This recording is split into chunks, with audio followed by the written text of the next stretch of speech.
Assalamualaikum warahmatullahi wabarakatuh. Saya Legianto, pelabuhan Banyuanyar.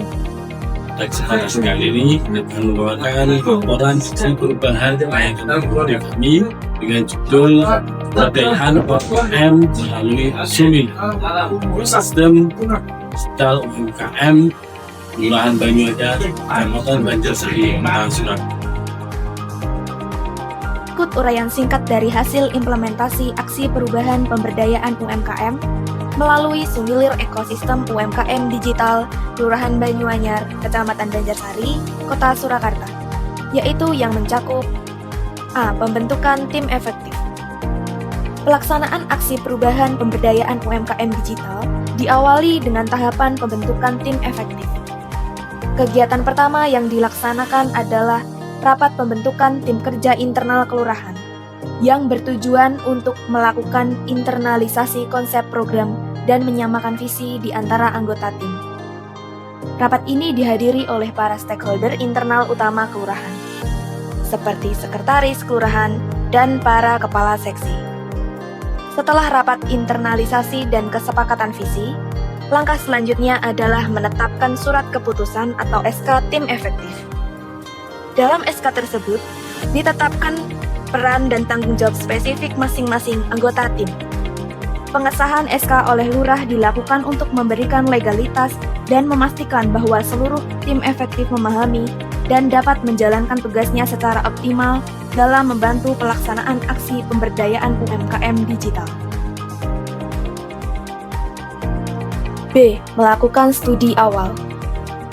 Setelah tim efektif terbentuk, aksi perubahan dilanjutkan dengan tahapan studi awal yang akan dilaksanakan selama 5 hari, yaitu dari hari ke-5 hingga hari ke-10 pelaksanaan. Kegiatan ini diawali dengan mengadakan koordinasi awal dengan perwakilan dari kelurahan, koperasi, dan pelaku usaha yang bertujuan untuk memperkenalkan secara resmi rencana program pemberdayaan UMKM digital. Dalam sesi koordinasi tersebut, tim secara aktif mengumpulkan masukan awal guna mengidentifikasi permasalahan dan kebutuhan real UMKM. Untuk mempermudah dan mengefektifkan pelaksanaan program, tim juga mengidentifikasi figur kunci dari masing-masing pemangku kepentingan untuk mempermudah koordinasi di masa depan. Seluruh masukan yang terkumpul kemudian dikompilasi untuk menyusun daftar acuan kebutuhan pengguna atau UMKM yang akan menjadi panduan dasar dalam perancangan modul program yang relevan. Perancangan kebutuhan konseptual platform. Tahapan berikutnya setelah studi awal adalah perancangan kebutuhan konseptual platform yang akan dilaksanakan selama kurang lebih 2 minggu atau hari ke-11 hingga ke-25. Kegiatan ini fokus pada perumusan spesifikasi teknis platform digital yang akan dikembangkan. Langkah pertama yang dilakukan adalah menganalisa daftar kebutuhan pengguna yang telah dikumpulkan sebelumnya untuk merumuskan fitur dan kebutuhan sistem secara spesifik. Setelah kebutuhan fungsional dan non-fungsional teridentifikasi, tim akan membuat rancangan alur kerja atau activity diagram dan hubungan antar entitas atau entity relationship diagram atau ERD dari sistem yang akan dibangun. Selanjutnya, tim akan merancang use case untuk menggambarkan interaksi pengguna dengan sistem secara detail, memastikan bahwa platform yang dirancang benar-benar sesuai dengan alur kerja dan kebutuhan para pelaku UMKM. Pengembangan dan perancangan teknis sistem. Setelah tahapan konseptual selesai, aksi perubahan dilanjutkan dengan fase pengembangan dan perancangan teknis sistem, yang dijadwalkan berlangsung selama 15 hari atau hari ke-26 hingga ke-40. Fokus utama dari fase ini adalah merumuskan spesifikasi teknis tingkat lanjut sebagai dasar pengembangan. Kegiatan dimulai dengan mendesain skema basis data secara rinci berdasarkan Entity Relation Diagram atau ERD yang telah dibuat pada fase sebelumnya. Selanjutnya, tim akan menyusun arsitektur Application Programming Interface untuk memastikan berbagai modul sistem dapat terhubung dan berkomunikasi secara efisien. Terakhir, sebagai langkah awal implementasi, tim akan membuat purwarupa atau prototype antarmuka pengguna atau interface yang akan digunakan sebagai alat validasi awal sebelum memasuki tahapan pengembangan kode program. E. Validasi dan uji coba terbatas. Fase teknis dilanjutkan dengan tahapan validasi dan uji coba terbatas, yang akan dilaksanakan secara singkat selama 5 hari atau hari ke-41 hingga ke-45. Tujuan utama dari tahap ini adalah memastikan fungsionalitas dan kesesuaian sistem sebelum pengembangan penuh. Kegiatan inti pertama adalah melakukan uji coba atau testing terbatas terhadap perwarupa dan fitur-fitur utama yang telah dirancang. Uji coba ini difokuskan pada pengecekan alur kerja, performa dasar, dan kesesuaian antarmuka pengguna. Selanjutnya, tim akan mengadakan sesi validasi dengan perwakilan pemangku kepentingan seperti komunitas UMKM dan fasilitator untuk mendapatkan umpan balik langsung mengenai kegunaan dan kemudahan sistem.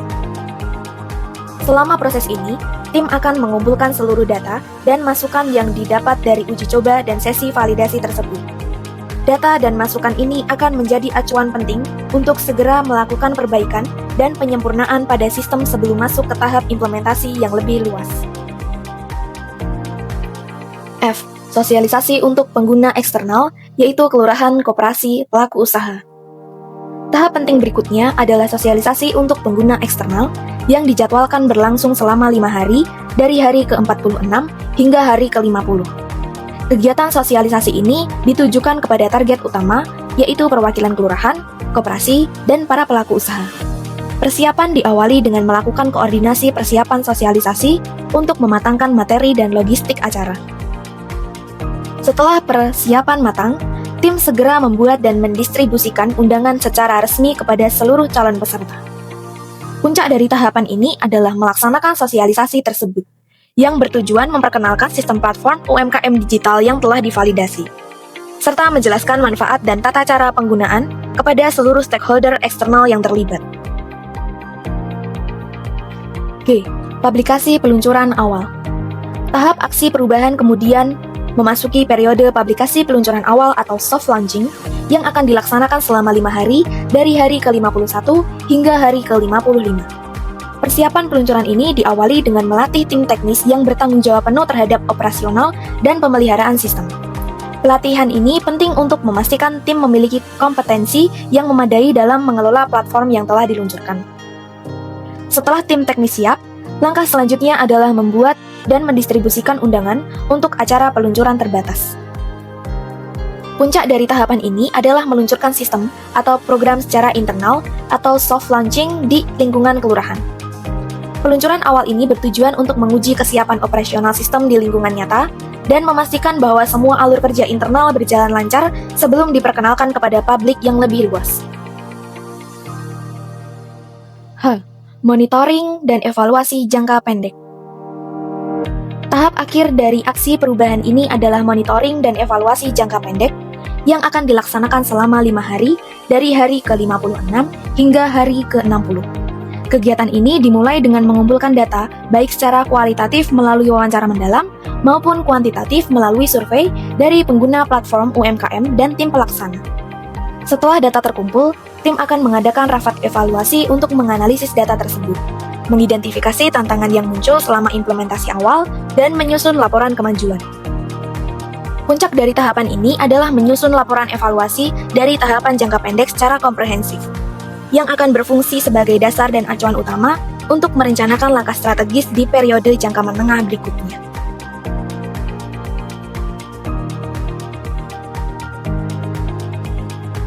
Assalamualaikum warahmatullahi wabarakatuh. Saya Beni Supartono Putro, Camat Banjarsari, mendukung rencana aksi perubahan yang dilakukan di Kelurahan Banyuanyar, Kecamatan Banjarsari dengan judul Pemberdayaan UMKM melalui Sumilir, Ekosistem UMKM Digital, Kelurahan Banyuanyar, Kecamatan Banjarsari, Kota Surakarta, yang diinisiasi oleh Saudara Legianto.